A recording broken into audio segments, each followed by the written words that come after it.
Greetings, Mainers, New Englanders, and everyone else. How are y'all doing tonight? Today? This evening? Whenever it is. I just got off of a long shift and it's 10 o'clock in the morning. I'm feeling a little disheveled. I'm feeling a little more hysteric after I've done some more research into the ballot in November. What I've been learning is alarming, and it's not surprising, unfortunately. I would like to say it is, but it isn't. There's been a lot of misinformation or just unknowns, and then people have just all been too busy working, trying to pay the electric bill, trying to put gas in the car to get to work, to be able to look up and read into this. Which is one reason I really wanted to start this YouTube channel, is because someone like me, when I work or when I'm driving home, I have opportunities to listen to things, but I don't always have the capacity to be able to look at and read. So when I have the opportunity to listen to somebody else talk, I find that it's very helpful in a busy schedule. So I don't necessarily even know where to start. There's a lot. I first started with Maine Beacon. I'll leave all the links below. That just spiraled me because I want to be fully educated and I want to know exactly, or as much as I can, about what I'm voting for. There have been times in the past where I have just ignorantly voted, and I don't know that ignorant voting is good. I am a big proponent of voting, so I do love the expression of voting, because there's so many places around the globe that's not an expression they're ever allowed to even contemplate in some cases. So for me, voting is huge. That being said, if you don't know what you're voting for, it's kind of like just getting a random tattoo, and it's a shot in the dark. Could be good, probably won't be. So that being said, I want to be far more educated this time around, and I am going to try to educate others in what I learn along the way. On YouTube, it doesn't seem like there's a lot of people in Maine covering local news, and I mean, Maine's not a huge state, but there is still over 1 million of us and rising, and I think it's good to be in touch and know what's going on and have different sources of information. I'm just compiling information that I found online. This is my opinion. Take it or leave it. That's all anyone can really say. But I've done some research so that way you don't have to do as much. Or when you do go to do it, you have some really helpful resources. This one being one of them. So again, this is from Maine Beacon. It's by Evan Pop, came out August 1st, 2023. What's on November ballot in Maine and what it means? So I'm just going to read it, I guess. There's not much of an opening before it gets into the questions. Maine's November ballot will be busy, with 8 measures for voters to consider, including a high-profile question about whether to replace the state's embattled investor-owned utility companies, Central Maine Power and Versant, with a consumer-owned model. Last week, the Secretary of State's office released the order of referendum questions that Mainers will weigh in November, determined by a public lottery drawing. Here are those questions, listed in order in which they will appear on the ballot. Question 1 asks if voters want to bar some quasi-governmental entities and all consumer-owned electric utilities from taking on more than $1 billion in debt unless they get statewide voter approval. As Beacon previously reported, the initiative is being run by opponents of the campaign to replace CMP and Versant with a consumer-owned utility, question 3, in hopes that even if that referendum is approved, voters would be forced to consider the policy again in a subsequent referendum if question 1 passes. No blank checks. The group backing the debt referendum has received the bulk of its funding over the years from Avangrid, CMP's parent company. That's interesting. CMP, and then they have their parent company, Avangrid. So I'm going to need some more endorsements than that.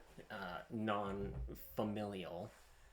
Give me some people you worked with, some people you volunteered with. Treat this like a resume. I don't want family backing you up. So that's one strike against CMP for me. But there's many more to come. I'm just feisty already. Question 2. This ballot referendum asks whether Mainers want to ban foreign governments and entities that they own, control, or influence from making campaign contributions or financing communications for or against candidates or ballot questions. Advocates gathered the number of signatures needed to replace the measure on the ballot this November, but also attempted to pass the reform through the legislature. They succeeded in doing so, but Governor Janet Mills vetoed the bill, effectively sending the policy to the ballot instead. Proponents of the reform, which is being spearheaded by the group Protect Maine Elections, say the bill is needed to limit the large sums of money being spent on referendums by foreign entities and companies strongly linked with foreign entities. Okay, so here's the thing. Janet Mills' brother, Peter Mills, is a shareholder within CMP. Janet Mills has some pressure to go and lean towards CMP. She has already come out and spoken multiple times about voting no on question 3, which we haven't gotten to, but you can see they're all kind of linked, and they're all kind of trying to trick us Mainers. We're busy fucking working, so we don't have time to look into all of this stuff.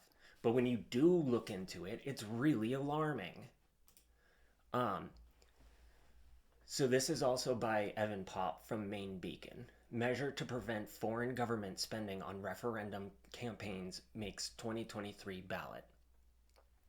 So this ballot, to ban the foreign government spending, they needed 63,000 signatures. They got over 80,000 signatures in the time frame and the locations that they were able to go. And not to mention that most of us are busy working, so we don't have time to sign things. If we did, there'd be a lot more signatures, guaranteed. So this initiative seeks to prohibit a foreign government-influenced entity from contributing to, spending money for, or making electioneering communications on behalf of or influencing a referendum, initiative, or election of a candidate. What that's saying is that I'm not going to just throw out some potential names. I'm going to throw out the actual countries that are involved here. Qatar, Norway, and Calgary, Canada. So those countries, the locations, are not going to be able to spend $22 million, which they did in 2021, on trying to get who they want behind, who they want for politicians in charge of the law. We don't want that. Qatar, Norway, Canada? No. This is Maine. We do things our own way, and we give money back to our local citizens, communities, groups, and we make things better. So Janet Mills vetoed this, and this group is trying to is speaking up on behalf of us regular Mainers. This group is Our Power. I have a bunch of tabs open. So Our Power Initiative is trying to combat what's happening. I'm getting heated. There was so much money spent from other countries trying to get the politicians they wanted elected in charge of our state. Our state. No. No, no, no, no. So, the more research I do, the more I realize that CMP, it's all shareholders. They need to make money. They're not going to improve telephone poles, and they're not going to improve all these things unless they can make money from it. So if a telephone pole, they could do it for $200, suppose, they're going to charge $2,000 to do it. So that way they have money to bring home to the shareholders. That's just how business works. So look into these things. Our Power, it's delivers signatures to trigger 2023 referendum on consumer-owned utility. Again, by Evan Popp. This one came out October 31st, 2022. So it came out last year, but they were on top of things because it's now coming into play next month, like in less than 1 month. So going back,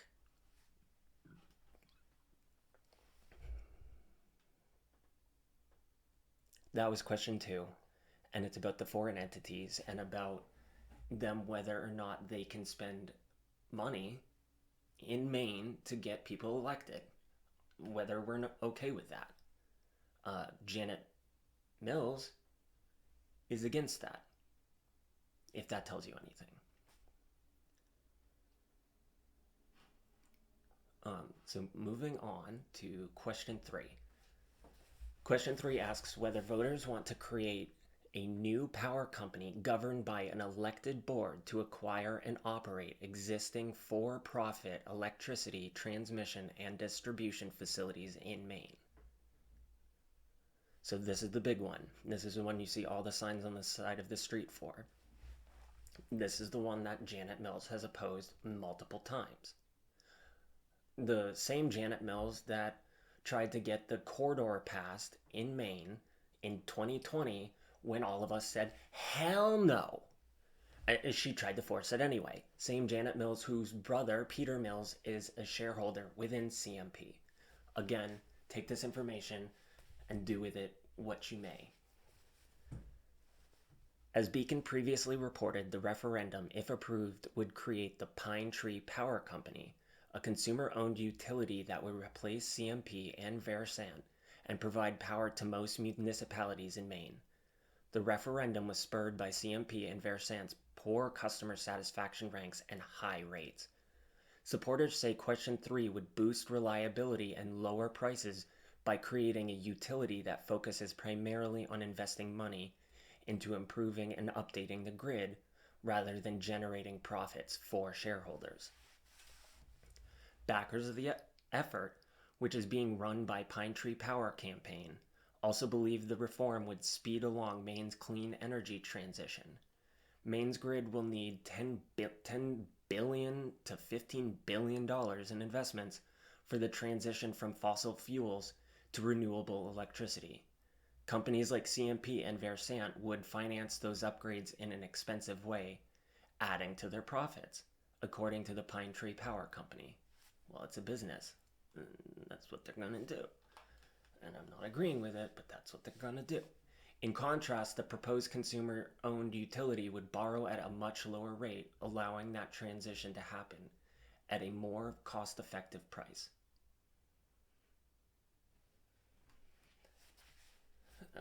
I think this is well written, and it seems pretty unbiased.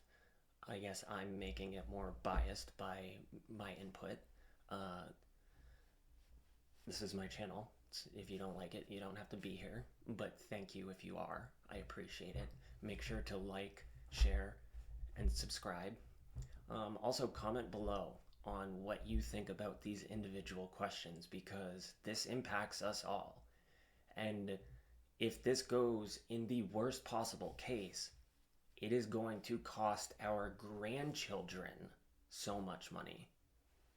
So these are all things to consider. And I know we're all busy, but this is the world we live in. So we need to start managing our time better. If we don't have time to influence how we're going to live tomorrow, today, then we need to cut some things out. Maybe not so much scrolling, maybe not so much phone time in general. Just, it's good to read a book, take some long walks, leave your phone behind, take your kids and your dog, maybe leave them behind too. Just spend some you time if you need. But, if it's like money, if you don't have the money to spend on things you need, then you need to cut things out of your budget that you don't need. So these are all very impactful things in our life, and I thank you for being here with me. And we need to educate more people because there's just so much confusion. And I'm not saying that I'm the end all by any means, but what I am saying is I've done some research. You need to do some research on your own. And if videos like this help spur that on, then I'm grateful. So question 4, also on the ballot in November, will be an initiative asking Mainers if they want to mandate that automakers share repair information with independent car shops. Advocates of the measure argue that the reform, known as the right to repair, would safeguard the ability of consumers to fix a product themselves or go to an entity other than a manufacturer to fix the product.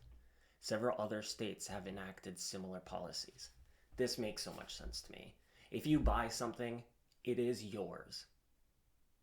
I don't care that it came from Apple. I don't care that it came from Microsoft. I don't care where it came from. Once you buy it, it is yours.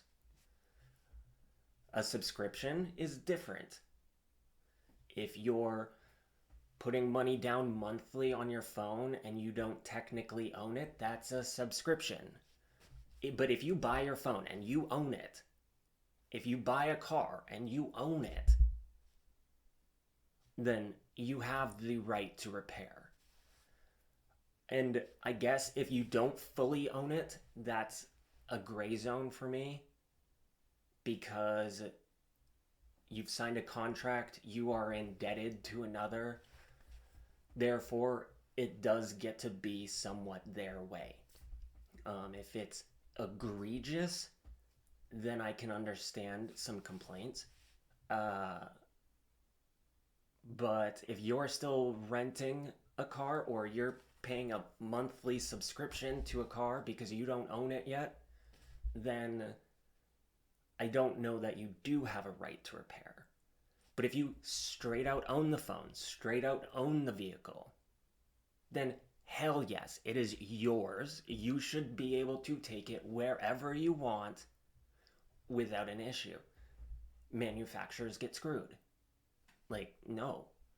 There's already so many people paying monthly that you can get by on them. There are benefits to owning, and that is a benefit. Being able to do exactly what you want, where you want, when you want, with whom you want. That is freedom, and that is how it should be. Question 5. Question 5 through 8 are proposed constitutional amendments drafted by the legislature and passed by the House and Senate with 2/3 majority. Question 5 seeks to amend the Constitution to give the Secretary of State's office more time in certain circumstances to process petition signatures for a referendum campaign. Currently, the deadline for the agency is 100 calendar days from when the petitions were submitted to the election division, which has created an intense workload for the department. The proposed bill would keep that in place unless referendum petitions are filed within 30 days before or after a general election. In that case, the review must be completed within 100 days after the 30th calendar day following the general elections. I still don't understand that one. Um, I did more research on the former. Um, these latter ones, I may have to make a separate video after I do some more research on it, but I'll continue for now. Exposure will help. Question 6. This proposed constitutional amendment asks voters if they want to require that all provisions of the state constitution be included in official printed copies of the document prepared by the Secretary of State. The amendment has been pushed by advocates such as the Wabanaki Alliance as a way of ensuring that a part of the Constitution pertaining to Maine's treaty obligations to Indigenous people is restored to all printed copies of the document. I need to plug my laptop in because it's dying.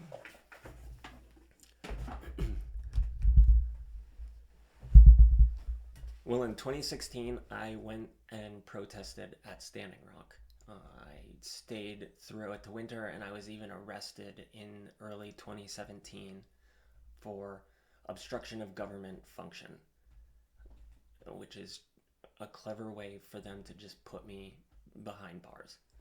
It didn't last long. I got released, but I was on native territory, and I spent many, many long hours learning from and befriending natives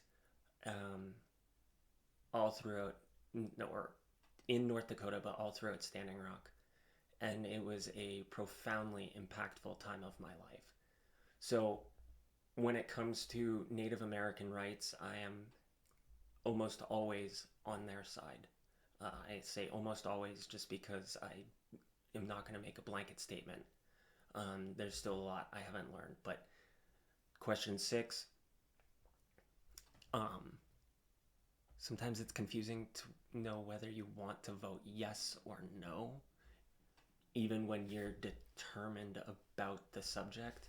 You have to reread what it says. If they want to require that all provisions of the state constitution be included in official printed copies of the document prepared by the Secretary of State. So what I remember, and I'll look more into this, and I will do a second video for these last 4, that some time ago, in the mid-1900s, I believe it was, maybe 1800s, but I believe it was mid-1900s, suddenly certain provisions of the state constitution were just not reprinted in the following edition. And some of it wasn't clear as to why that happened. And so the Wabanaki Alliance is trying to get back what was printed before. So again, I'll look into that more, but exposure is good. So moving on to question 7. Mainers are being asked if they favor a constitutional amendment to remove a requirement that a person circulating a proposed ballot initiative be a resident of Maine and a registered voter in the state. The question notes that those requirements have been found unconstitutional by a federal court. Okay, so if you're a Mainer, propose all the way. If you're not a Mainer, what's your foot in the game? What are you doing here? Why? I'm thinking that you have something to benefit, to profit from. You have some scheme going on. I'm getting some unsavory thoughts. I don't like it. I need to reread this question because, again, it's a little tricky. On question 7, Mainers are being asked if they favor a constitutional amendment to remove a requirement that a person circulating a proposed ballot initiative be a resident of Maine and a registered voter in the state. Okay, so it's already in the law that you have to be a resident of Maine and a registered voter. This friggin' thing is trying to say, let's make an amendment, get rid of that. Why? I guess because the question notes that those requirements have been found unconstitutional by a federal court. I'm going to need a lot more than that. I guess there is a link here, and I'll share that down below. But I'll get into that into the next one because this video is getting longer and I'm still newer. I don't know, well, this is my second video, so I'm still new. And I don't know how my audience, who my audience is at this point, how it will grow, what it'll grow into. Do people like short form? Do they like long form? Yesterday's video was shorter. Today's video is going to be it is longer. So that is going to help me to understand where to move forward with this. And your comments, questions, anything down below will be helpful, allowing me to reach more and to get a bigger audience so that way more people can learn what's going on within our own state. And hopefully this sparks other people in other states, other countries, to do the same for their local communities. Because it could be that you live in an area that has 100,000 people, and that's a large populace to govern. And so I'm sure there's initiatives and provisions and amendments that are being proposed or taken away that you and your local community do support, you just aren't aware of. So I hope that maybe this can reach out more and get more people on board. We the people of the globe have the power, not the elites. People become elites for different reasons. They inherit it, or, I mean, Jeff Bezos, he's self-made. Of course, there's money coming in. Entrepreneurs, Steve Jobs, I don't want to say Bill Gates. Entrepreneurs, though, that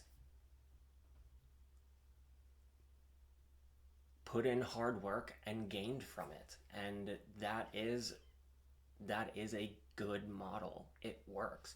The harder you work, the more you should get paid. It incentivizes people to work. And so hard work is good. It's good for the soul. It helps you clear out the cobwebs from up above. So get out there, sweat a little bit, work out, get some fresh air, fresh sunshine, drink plenty of water. I wish water would sponsor me because I would make a load of money just from sponsoring water. I don't. However, I will continue to endorse water because it is so important to our body. So make sure to source your water at this point because not all water is the same. Source your water, see what you like, what you don't like that's in it that may not even be described. You can always test your water and see exactly what's in it, your tap water or your bottled water. See for yourself. Okay, that has nothing to do with the ballot in November, but that's just a little spiel from good old Andrew. So question 8. Finally, this question asks if voters want to amend the Constitution to remove a provision prohibiting a person under guardianship for reasons of mental illness from voting for governors, senators, and representatives. The phrasing of this question explains that this provision was found to violate the U.S. Constitution and federal laws all the way back in 2001 by the United States District Court for the District of Maine. Prior to that ruling, voters had turned back attempts to repeal the provision in 1997 and 2000. Okay, so amend the Constitution means change it. You can't get rid of something that's already there, so you have to amend it with a later one. So later amendments have, in some regards, more power than the older ones. That's a little iffy. Don't quote me on that. So remove a provision that prohibits. So currently, anyone that's under guardianship for reasons of mental illness, they're not able to vote. And they're asking if we want to amend the Constitution to say, no, I believe people with mental illness under guardianship should be able to vote. I don't know what it takes to get under guardianship. I imagine, or I at least hope, that it's not too easy. And if it does happen, I hope it's for good reasons and for the benefit of the person being guarded. So that being said, the image that I'm thinking in my head is that they may not be able to shower properly, they may not be able to feed themselves properly, they may not be able to go out into public and not create a menace or a disturbance or something along those lines. And I do think that it's a good provision, and I don't think it needs to be amended. I think that it should stay how it is, that if you're under guardianship, you don't have the right to vote. Voting is a great right. But if we neglect it, it seems like it could be easily taken away. And to me, that's disturbing. And I understand that people under guardianship are human beings, that they have their own wants, needs, and desires. I don't know of too many laws that will directly impact their day-to-day life that they should stop worrying about how to get onto a routine to shower, bathe, clothe them, feed themselves properly, that they are out on the steps of the Capitol protesting. I think once you're under guardianship, you have bigger fish to fry, and truth be told, you don't need that worry. You don't need that extra. I mean, even reading up on the news for me, it's difficult. I don't enjoy it. But, well, maybe I'm a masochist. I enjoy it to a point. It's nauseating, it's frustrating. I get depressed from what I read, what I research. But I also think it's important, and I think that someone needs to do it. And back in the day, warriors, soldiers, I'm sure that they found their job nauseating at times, and that they had hard times doing it, but they did it because they knew they had to.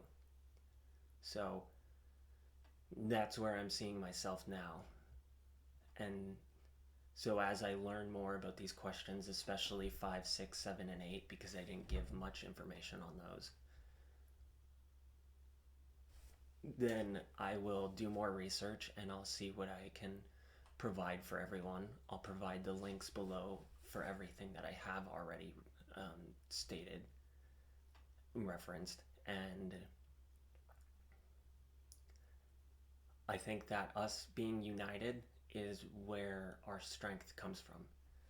And so we need to come together as a state. Doesn't matter our background. I'm a gay Christian from central Maine that grew up in a trailer home.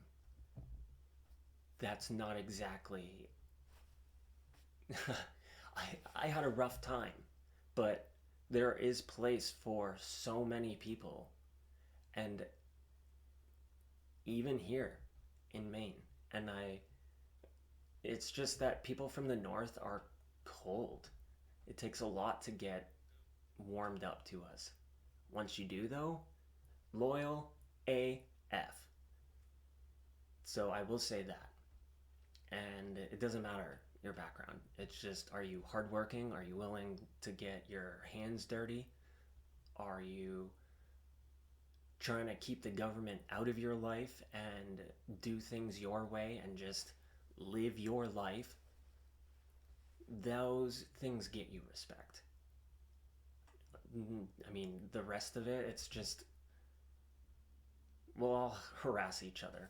At work, I mean, it's a free for all, but that means you're on good terms. So, maniacs, we're a strange bunch, but we also know how life should be. And to me, that's important. And Maine has always been that. And I think we should continue to be that. And as I stated in my first video, dirigo, which is Latin for I lead. And Maine, we have done that. So let's keep it up. Thank you for tuning in, and if you made it this far in the video, I really appreciate it. And I look forward to seeing you guys in the next video, or you seeing me in the next video. Communications online are weird, so I will hopefully get more natural. I'm an awkward person, so there's not much chance of that, but you can hope. Alright, until next time.